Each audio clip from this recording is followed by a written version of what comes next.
everybody. Anthony Gonzalez with another mailbag. This one comes from Nicholas in Wooster.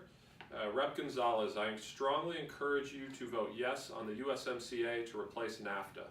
NAFTA took effect 25 years ago and was negotiated during a time when the economy looked much different than it does today.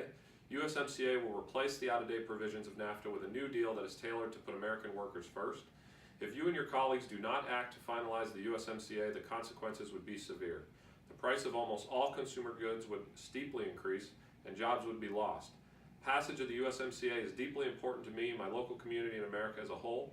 I strongly urge you to vote yes on the USMCA. Thank you for your consideration. Regards, Nicholas. Nicholas, thank you for your letter, first of all. You and I are in full 100% agreement.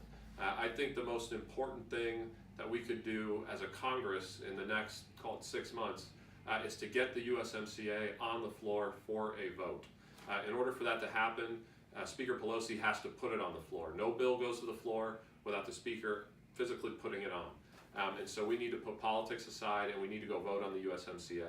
As a practical matter, and I'm supportive of USMCA, as a practical matter, the United States International Trade Commission released this report on Thursday. So the USITC is a bipartisan, so it's a nonpartisan group that is mandated to advise Congress on how trade deals would affect our country.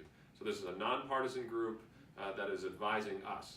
And they looked at the USMCA, they released this report last Thursday, and I'll read one section of it. It's on their website, so I encourage you to go look at it, but I don't think you could be more clear here. So I'll just read it, last paragraph.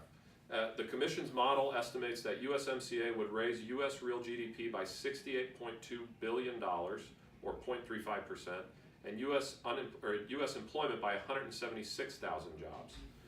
The model estimates that USMCA would likely have a positive impact on U.S. trade. There's one more sentence down here that I want to, The model estimates that the agreement would likely have a positive impact on all broad industry sectors within the U.S. economy, all meaning everyone. Manufacturing would experience the largest percentage gains in output, exports, wages, and employment, while in absolute terms, services would experience the largest gains in output and employment. It's hard to imagine a stronger statement than that.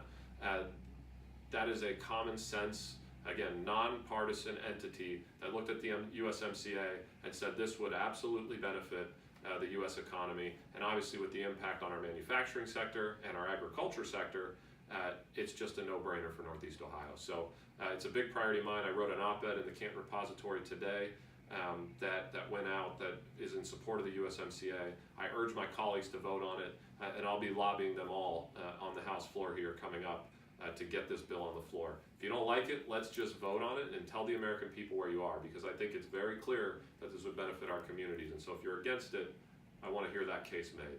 So in any event, thank you for your letter, and I appreciate your support.